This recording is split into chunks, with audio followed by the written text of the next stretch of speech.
to be sold to our strategic partner, Vladimir Putin. What kind of cultural diplomacy lies beneath of the fact that 20 years later, ships with fighters on board will be sailing in the inner sea of the European Union? It is a kind of modern cultural enigma for me. Don't we have any other options? Are we out of resourceful thinking? Luckily for us, I think we are not. We will still have a chance. And now I will go to the story itself. Theoretically, the United States of America, or the citizens of the United States, are ready to send us a vessel which carries the whole symphonic orchestra. At the same time, it is a symbolic effort to eternalize the memory of Louis Kahn, who was born in Saaremaa, in Estonia. Louis Kahn is one of the great names in the world culture and one of the most famous architects of the 20th century. His masterpiece, Point Counterpoint 2, PC2, is a ship of music and culture, is one of a kind. It would be truly innovative idea to bring the ship into his author's native land. PC2 would be the only object in Europe created by architect Louis Kahn. In an unique way, PC2 unites the sea, music, architecture, and culture in general. PC2, as a goodwill ambassador in the world, has been directly involved in several historical events. It was one of the first ships sailing under US flag to St. Petersburg, right after the end of the Cold War, and with charity projects helped to eliminate the damages caused by the Hurricane Katrina in New Orleans. Amongst its numerous guests on board, there have been both crowned heads as well as heads of state, and obviously ordinary people. There is no doubt that PC2 is a carrier of a global cultural heritage, as well as a strong evidence that proves how an allies in security area could successfully continue to build bridges of culture and therefore broaden the understanding of a cultural diplomacy. It is Europe and world as we would like to remember it 10 years and longer from now. Also, it would have helped to develop cooperation projects, sailing, moving, etc. between Estonia and other countries in the whole Baltic Sea regions.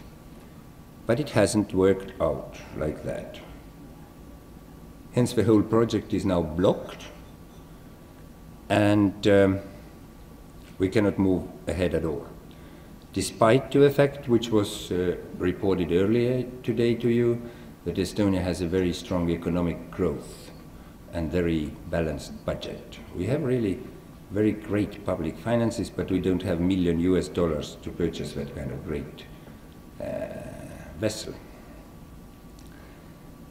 So perhaps we should apply to Europe, to European Commission, and member states, and that perhaps enables us to make the good project to happen.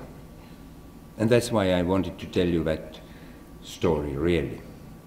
And thank you for your attention.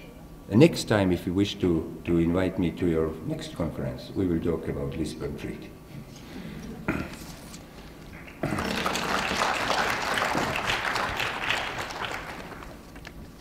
So thank you very much for an excellent presentation. Questions or comments?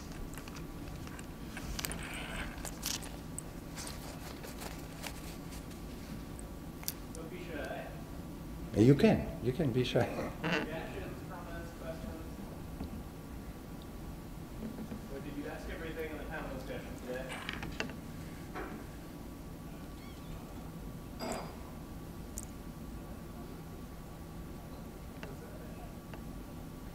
Okay.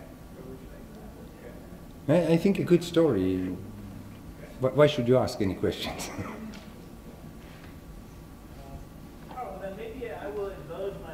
As moderator to ask a question too. As we look at the current situation of Europe, many are quite grim and think, okay, it's just that we did a conference in London a few weeks ago, and of course there are a lot of skepticism. This is the end of the European Union. As one looks at the future of the European Union, how, practically speaking, do you think cultural diplomacy might be able to assist? Is this just about economics? Is this just about politics? Would there be a contribution? For example, we as cultural diplomats, whether it's civil society or NGOs, might be able to contribute as, let's say, European citizens in our hearts, so to speak. What can we do, or in the sense, how could we assist to make sure that this project does continue to move in the right direction? There are quite a number of questions. I don't think that Europe is falling apart. And I don't think that the money matters most and culture doesn't matter. Because some great masterpieces of art have been produced by extremely poor talents, and some of the great masterpieces of art have been produced for very good money, for instance in Habsburg court or somewhere else. However, which Morten Messerschmidt was also referring to, it's really formidable task to from tomorrow on to start to have some kind of common European identity or level the cultural aspects of member states and regions, etc. What could be done is probably, it depends on your, or so to say, political color or understandings how life should be run, but well, we could easily, in my opinion, contribute less to agricultural subsidies and take some of that money out for education and culture. But I doubt it will be a majority opinion in this House even. What else could be done?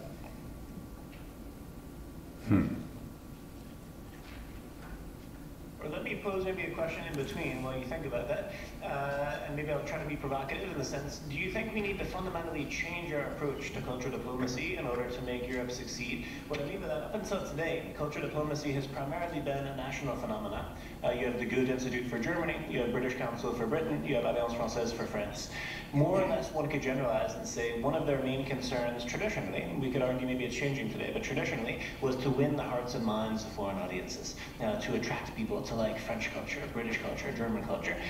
Do we need to radically change that strategy and maybe instead of having a Goethe Institute building, have a European house where not necessarily it's just the offices of the European Commission, but where technically, let's say over a 27-day calendar, one had 27 different events from 27 different cultures. But really we start to work together as a team. There's an initiative in Brussels, but also actually around Europe right now, Unique, you may have heard of it. It's sort of a network of these cultural agencies where basically British Council, Alliance Française, Goethe, they work together. Right now it's just a network, they're not really implementing. But I just wanted to ask you, do you see that as a possible solution for how maybe Europe could work together more effectively culturally? Instead of trying to represent these individual nations individually, that we actually collaborate. One of the extreme situations now is, let's say, Latvia and France. France has a great network of Alliance Française everywhere. Latvia doesn't. Latvia has obviously a much more limited budget. Should they be spending the limited budget they have building, let's say, Latvian houses of culture around the world? Or would something like this work? Just as a concrete suggestion, could you imagine, let's say, a European house, similar to the America houses during the Cold War, for example, perhaps representing this club in a more multilateral way? What are your thoughts? I think these are good initiatives, but we should look also at the joint initiatives. And for instance, the Nordic countries, they are having joint embassies, they are having joint cultural programs, and it's not necessarily that the Finnish are promoting only Finnish issue or culture, etc. In my sort of ideal world, I would the sort of European cultural activities could be organized and stimulated financially, I mean, in a way that not the member states are behind it like you mentioned, but like, for instance, if I wanted to promote some Latvian culture, so I must combine my activities with some Dutch and Portuguese.